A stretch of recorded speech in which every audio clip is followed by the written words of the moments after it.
Hola, hola, buenas tardes. Bueno, este video es continuación del de la semana anterior y que abarcaría, digamos, la segunda parte de este segundo parcial, valga la expresión. Nos quedamos en sucesión ecológica, que es el cambio temporal direccional en la composición o estructura de una comunidad en el tiempo. Es básicamente cómo se forma una nueva comunidad a lo largo del tiempo y las etapas de las cuales, digamos, consta este fenómeno es colonización, crecimiento y extinción de especies. O sea, a final de cuentas es como un ciclo. Una comunidad va a llegar el momento en el cual, digamos, no va a dar para más y las especies que están ahí se van a extinguir, dando origen a un nuevo proceso de sucesión ecológica. ¿Cuántos tipos de sucesión ecológica tenemos? Tenemos primaria, secundaria y cíclica. La sucesión primaria ocurre en áreas no ocupadas, es decir, en espacios vírgenes que no han sido alterados por el hombre, que son nuevos, por ejemplo, por la erupción de un volcán y que se forma una nueva comunidad a partir de ese espacio nuevo que surgió, digamos, en el planeta.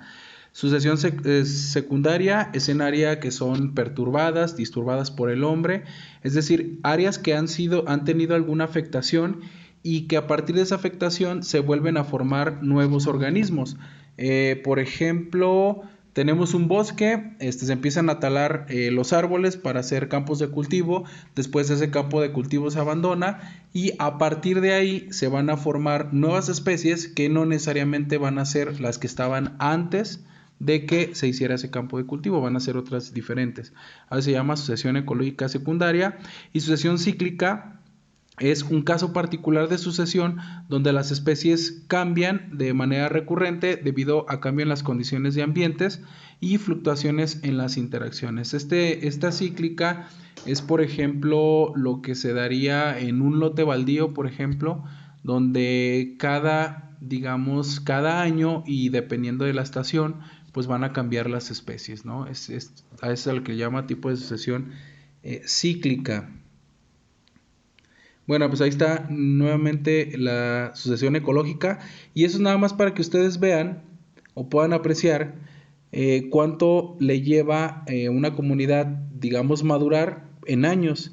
Primero vamos a tener de 0 a 1 años, donde, digamos, va a cambiar un poco las condiciones del medio y luego de 1 a 2 años, que es cuando empiezan a llegar las plantas pioneras.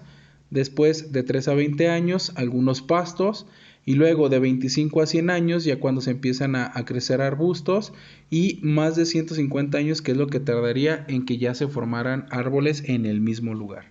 Eso nada más es una escala de tiempo para que ustedes vean lo que tardaría en formarse una comunidad a partir de la sucesión ecológica. En este caso sería primaria porque surge de un lugar nuevo.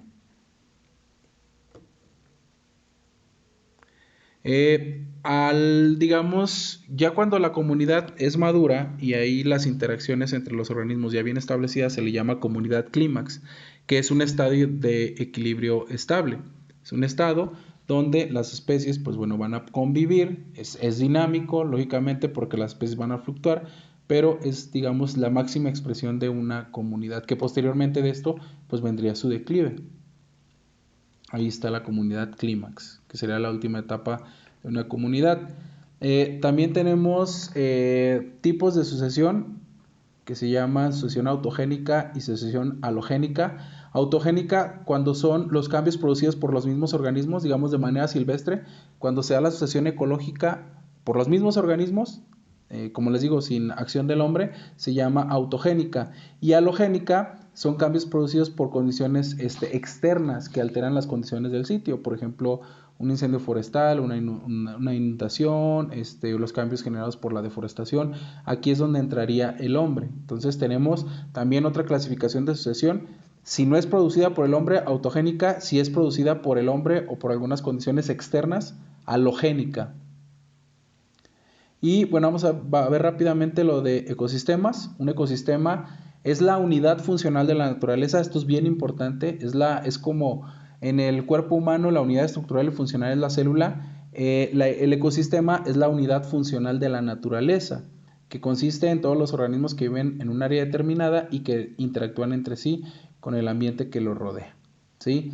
Entonces, el ecosistema, pues ya como lo hemos visto, dicho de otra manera, sería un conjunto de comunidades. Y como les digo, se define como la unidad funcional de la naturaleza. Todos los ecosistemas están constituidos por un componente biótico o comunidad biológica y un componente abiótico, que son los factores físicos químicos que varían continuamente en el espacio y en el tiempo. Entonces los ecosistemas, al igual que el medio ambiente, tienen una parte biótica y una parte abiótica. Muchas especies van a ocupar más de dos ecosistemas porque recuerden que muchos hacen migración, por lo que la población va a variar de un lugar a otro. Al pasar de un ecosistema a otro, se observa una disminución de las poblaciones. ¿A qué se refiere esto? A que cuando una especie migra, digamos, se puede ubicar geográficamente en otro estado, en el otro, del de origen, del que se movió, pues bueno, su población puede estar mermada, pero no es necesariamente porque la especie esté en peligro de extinción, sino porque migró. Y ya saben que generalmente migran muchas especies evitando las condiciones adversas del invierno. Así como los ecosistemas se superponen gradualmente, más bien dicho, así como las poblaciones y las comunidades se pueden sobreponer o superponer gradualmente, el ecosistema no es la excepción. El ecosistema también puede presentar ecotonos que nos van a dividir el final de un ecosistema y el inicio de otro ecosistema. Yo creo que digamos, el ecotono más evidente es cuando vamos a la playa, que tenemos, digamos, la parte de la playa, la parte de la arena, que será el fin de un ecosistema terrestre, y luego después empieza el mar, el océano o las aguas oceánicas, que sería el otro. Entonces ahí tendremos el ecosistema, un ecotono, perdón.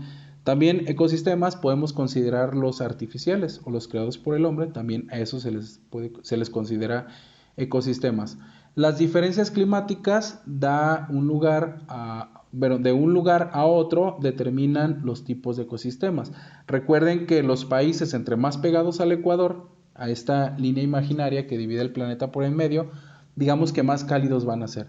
Entre más se alejen del ecuador, más fríos van a ser. Entonces las diferencias climáticas que rigen a los ecosistemas van a estar determinados por la posición geográfica que ocupa el país o el territorio en este caso. Esto, pues bueno, no vendría en el examen. Acuérdense que lo que vendría en el examen son los ecosistemas de México. Estos serían como una clasificación muy general, nada más se los pongo para que los conozcan. Existen ecosistemas cerrados, ecosistemas abiertos. Cerrados, como por ejemplo lagos, lagunas, charcas, represas; abiertos, ríos, arroyos y estuarios, que son los que fluyen dentro de los ecosistemas acuáticos; y los oceánicos. Dentro de los terrestres, o lo que ya se consideran como biomas terrestres, la tundra, la taiga, el desierto, praderas templadas, selvas tropicales, selvas polares, bueno, digamos el ecosistema polar, el desierto, la estepa, que son como dentro de los principales. Y con esto llegamos a las áreas naturales protegidas. ¿Por qué son importantes las áreas naturales protegidas? Porque son regiones del territorio de un país que se destinan para la conservación de los seres vivos, llámese flora y fauna. Es una porción del territorio terrestre o acuático, aquí sí es muy importante, cuyo fin es conservar la diversidad representativa de los distintos ecosistemas no modificados. Esto es muy importante, son territorios que todavía se conservan relativamente intactos, relativamente vírgenes, y que por lo tanto se conservan. ¿Quién es quien regula las actividades de las áreas naturales protegidas? Pues tenemos a la LEGEPA. ¿Qué es la LEGEPA? La Ley General de Equilibrio Ecológico y Protección al Ambiente.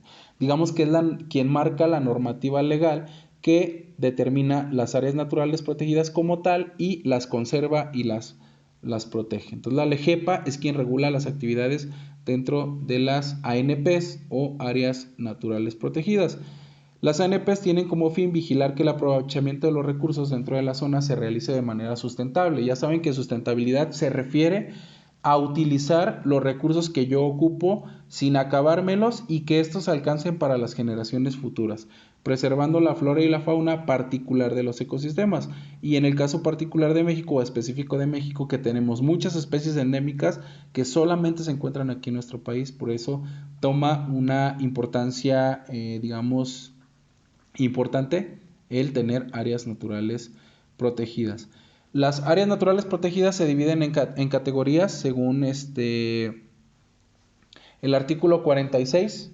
Reconocen 6 a nivel federal: reservas de la biosfera, parques nacionales, monumentos naturales, áreas de protección de recursos naturales, áreas de protección de flora y fauna, santuarios.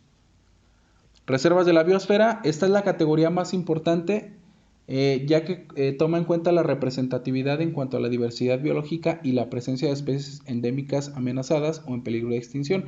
Digamos que las reservas de la biosfera son las que tienen mayor extensión y por lo tanto pueden abarcar más de un ecosistema terrestre o acuático, y son las áreas más grandes de conservación en nuestro país.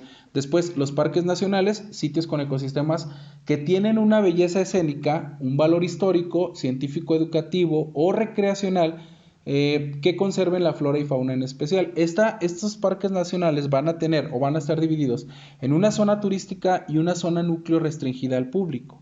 Y sobre todo son con potencial turístico. Entonces tienen una parte que es meramente de conservación, que el público no puede entrar, solamente los cuerpos de protección o que se dedican a esto, y una parte que sí es turística, que va a generar ingresos para la comunidad. Entonces esta es la característica de los parques nacionales. Por ejemplo, Tulum, Parque Nacional Tulum entraría dentro de esta categoría, que tiene una parte turística y una parte, digamos, de conservación no apta para el público.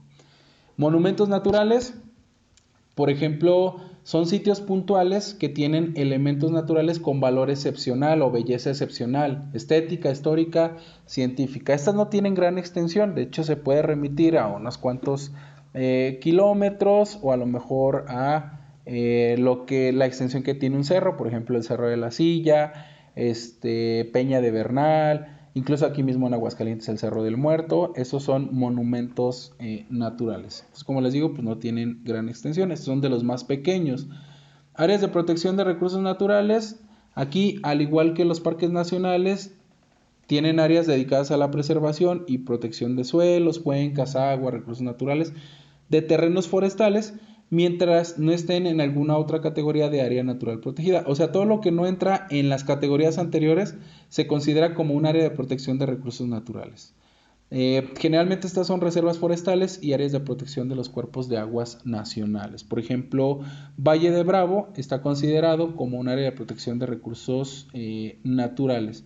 Y los santuarios se destacan por mantener una alta riqueza de especies o especies de distribución restringida en sitios delimitados.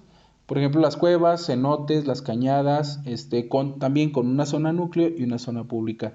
Por ejemplo, el santuario de la mariposa monarca, el santuario de las luciérnagas, el de la mariposa monarca en Michoacán, el de la luciérnaga en Tlaxcala, etc. Y vamos a pasar a lo que son problemas ambientales. Aquí ya dejamos lo de los ecosistemas y ya pasamos a problemas ambientales.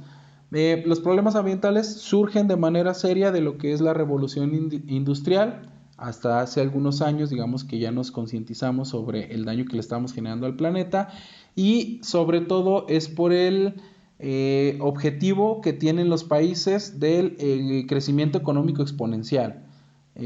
Lo que denominamos el Producto Interno Bruto. Ya saben que hasta hace algunos años, afortunadamente, solamente se tomaba en cuenta el Producto Interno Bruto para determinar el desarrollo del país. Ahora ya sabemos que no solamente se tiene que tomar ese factor. De hecho, existe algo que se llama Índice de Desarrollo Humano, que precisamente busca enfocarse en otros aspectos para ver si el crecimiento económico tiene una relación con, digamos, con que la población esté, digamos, bien en su país y que esté conforme con lo que está ganando, con el estilo de vida que tienen, con la igualdad de género, etc. Algunos problemas que han generado la contaminación es la sobreexplotación de los recursos naturales, sobre todo los no renovables, donde prácticamente pues, muchos se han acabado, otros están por acabarse. Emisión de residuos no degradables al ambiente, y también pues degradables, pero que se lanzan en gran cantidad, de tal manera que el planeta no lo puede reciclar. Destrucción de espacios naturales, que va en alusión también a la sobreexplotación de los recursos. Destrucción acelerada de las especies, crecimiento poblacional, consumismo. Se fijan, el consumismo engloba pues todas las anteriores, ¿no? Porque a final de cuentas el consumismo, el generar la demanda de ciertos recursos para satisfacer mis necesidades es lo que genera todas las anteriores. ¿Dónde surge el problema? Pues simplemente en procesos productivos mal planificados y gestionados, ¿no? Como por ejemplo la revolución industrial, sí, gran producción, gran maquila de productos, pero sin tomar en cuenta que estos generaban contaminación, daño a las personas, daño al planeta. Entonces son procesos productivos mal planificados o gestionados. Aquí el impacto ambiental, que es una parte de la ecología, comprende los cambios o modificaciones que afectan al ambiente ocasionados por el hombre, con efectos en el aprovechamiento de los recursos naturales. Es decir, el impacto ambiental es quien se encarga de evaluar si alguna actividad humana está teniendo un impacto positivo o negativo, porque impacto ambiental no solamente es positivo, no solamente es negativo, sino también puede ser positivo. Si, por ejemplo, estamos trabajando en un proyecto de restauración de un espacio o de un área natural. Entonces ahí está un impacto ambiental positivo. Y pues bueno, la contaminación es un cambio perjudicial en las características físicas, químicas o biológicas del aire, de la tierra o del agua. Eso es a final de cuentas o a grosso modo lo que es la contaminación. Podemos tener contaminantes que son no degradables y contaminantes biodegradables. Acuérdense que un contaminante se vuelve o adquiere este estatus cuando su tasa de reciclaje es menor, a la de acumulación. Es decir, que si por ejemplo algún elemento que es biodegradable se está vertiendo al ambiente más de lo que se puede degradar, entonces en ese momento se convierte en un contaminante. Hay, digamos, tres tipos de contaminación: contaminación del aire, contaminación del suelo y contaminación del agua. Dentro de la contaminación atmosférica, sabemos que la atmósfera regula la temperatura de la superficie terrestre. O sea, sí debe de haber CO2 en la atmósfera. El problema es que en la actualidad se está acumulando más que del que debería de haber y está generando calentamiento global. Como ustedes saben, pues bueno, a grosso modo lo que es este efecto invernadero que genera el calentamiento global es básicamente la entrada de la radiación UV a nuestro planeta proveniente del Sol. Esa radiación UV, gran parte choca en los casquetes polares y se regresa al espacio. Y una parte empieza a recircular en nuestro sistema, ya sea formando biomasa en las plantas, y luego ya saben, los herbívoros se comen a las plantas, los carnívoros a los herbívoros, y una parte de esa energía se va bioacumulando en el sistema.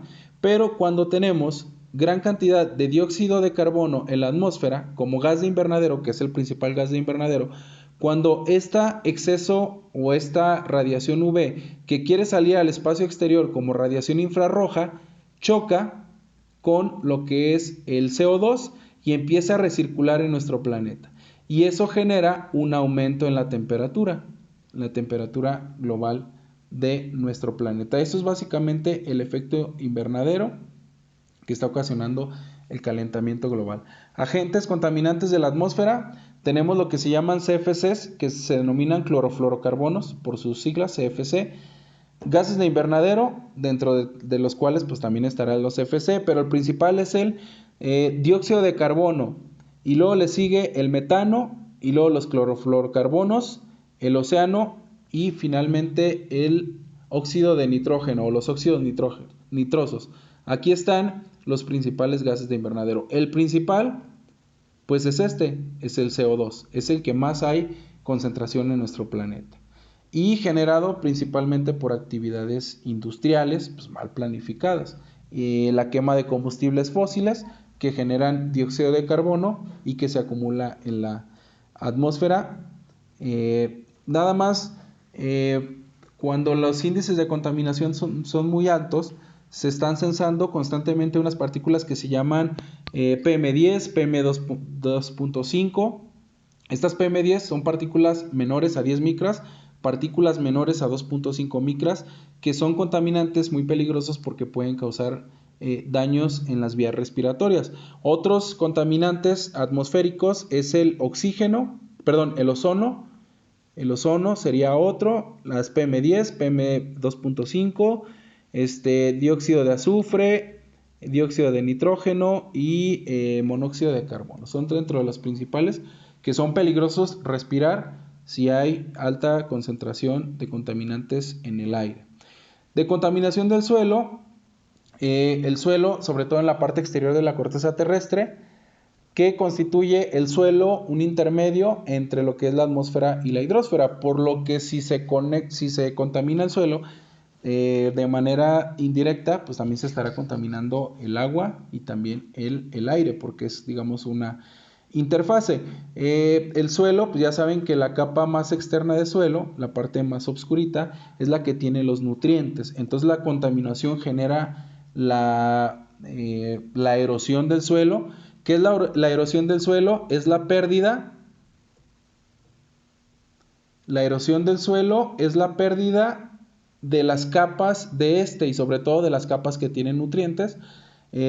Al perderse estas capas, el suelo se hace compacto y por lo tanto pues ya no pueden sobrevivir muchos organismos, ¿no? Entonces la contaminación del suelo lo que genera dentro de muchas cosas pues es la erosión.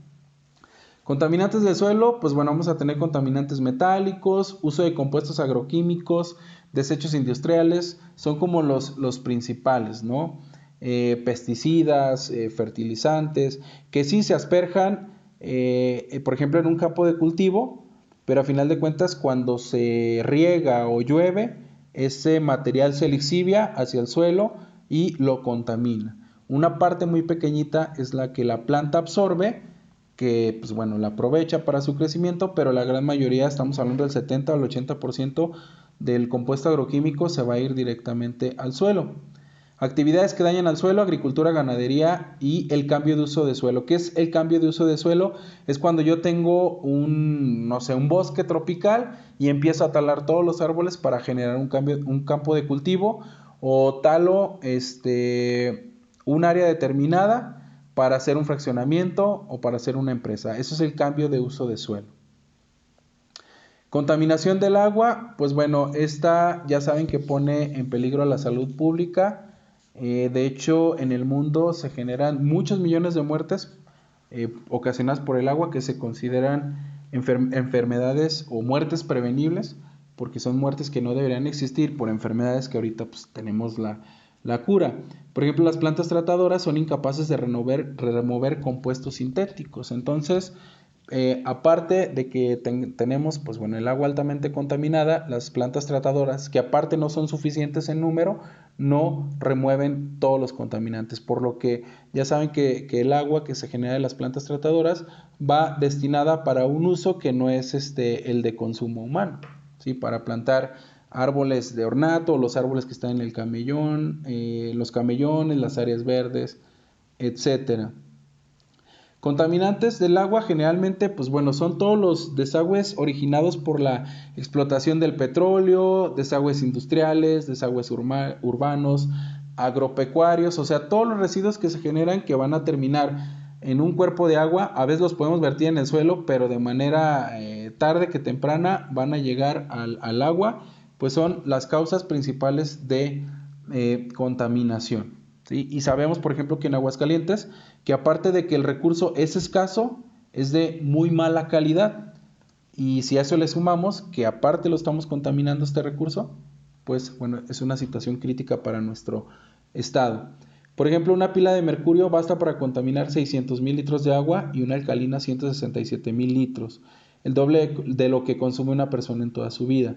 Entonces, para tener mucho cuidado dentro de los, digamos, desechos que generamos, estos, pues bueno, hay que llevarlos al residuo correspondiente, al recipiente correspondiente, perdón, al espacio correspondiente para que lo puedan confinar y que no haga daño al medio ambiente. También, pues bueno, tendremos la contaminación del ruido. Por ejemplo, el uso prolongado de audífonos puede ocasionar algún tipo de problemas de audición. Entonces, si ustedes le suben a los audífonos, se pueden alcanzar hasta 90 decibeles, que ya es un digamos, sonido que puede dañar nuestros oídos. Entonces, para que tengan cuidado. Bueno, esto nada más es de manejo de residuos, esto tampoco vendría en el examen. Ya saben que los residuos también se clasifican por colores dependiendo del origen para que se le dé un mejor tratamiento. Y vamos a pasar al último tema, que es calentamiento global. Vamos a tener primero el efecto invernadero, que ya lo platiqué ahorita hace un momento. Es el mecanismo por medio del cual la atmósfera de la Tierra se calienta. La atmósfera terrestre es una delgada capa de gases que rodea a nuestro planeta. Es el equivalente a envolver un balón con papel aluminio. El papel aluminio fungiría como la atmósfera terrestre. Entonces, el efecto invernadero pues tiene su origen en lo que es la alteración de los componentes de la atmósfera terrestre. Ya saben que la atmósfera, digamos, se divide en troposfera, estratosfera. La troposfera, que tiene unos 10 kilómetros de espesor. Y vamos a tener como dato importante que tiene más del 75% del total de la masa de la atmósfera. O sea, el 75% de los gases atmosféricos están en esta capa, en la troposfera, que sería esta. Y en la estratosfera, que llega hasta los 50 kilómetros de altura, tiene 24% de la masa total en la atmósfera. Lo demás pues estará recirculando entre los organismos, etcétera. Bien importante, en la estratosfera tenemos a la capa de ozono. Ya saben que la capa de ozono filtra la radiación UV y evita que, por ejemplo, todavía el planeta se caliente más. Juntos, troposfera y estratosfera contienen el 99% de la masa total de la atmósfera. Ya les expliqué el efecto invernadero, pero básicamente es que llega la luz solar. Como les digo, una parte es reflejada como un espejo, aproximadamente el 30% es reflejada en los casquetes polares. La otra parte, pues bueno, es absorbida por los organismos y otra parte, pues simplemente llega a nuestra Tierra y, pues bueno, es emitida por medio de radiación infrarroja. Como les digo, el problema cuando tenemos una gran cantidad de dióxido de carbono es que esa radiación infrarroja no puede salir al espacio. En teoría, el 70% del calor emitido proveniente del Sol por la Tierra tiene que salir. Entonces, cuando tenemos dióxido de carbono del 70%, pues a lo mejor saldrá un 50-60% y el otro 20% empieza a recircular, aumentando la temperatura del planeta. Y eso es a lo que le llamamos calentamiento global. Es el fenómeno que ocurre en un invernadero, que llega la luz solar, incide dentro del invernadero, digamos, calienta el espacio. Como es un espacio cerrado, aumenta la temperatura y como no puede salir este calor transformado en radiación infrarroja, empieza a recircular y pues bueno, calienta el medio. Es lo mismo que pasa en la Tierra. Si el efecto invernadero le da a nuestro planeta aproximadamente 0.03% del CO2, estaríamos perpetuamente congelados. Entonces, ¿a qué es a lo que voy? Que el CO2 es importante dentro de nuestro planeta. Si estuviera por debajo de, digamos, este porcentaje, nuestro planeta estaría congelado. Y también si está por encima, pues nuestro planeta se congela. La temperatura promedio global del planeta es de 15 grados centígrados. Esta es la temperatura promedio global.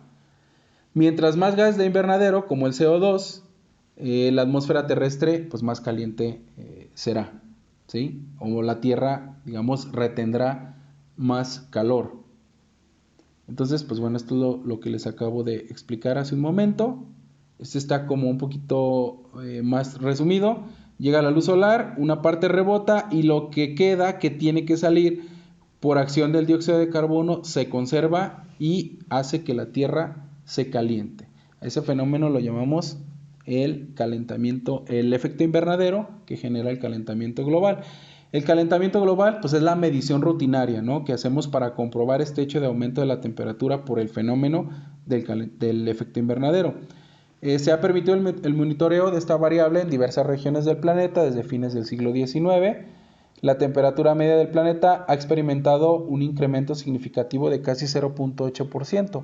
O sea, ahorita ya estaremos hablando de que la temperatura promedio del planeta estará por 15.8, casi 16, si no es que ya los 16. Pero digamos que la temperatura teórica promedio global del planeta, la cual funciona bien, es 15 grados centígrados.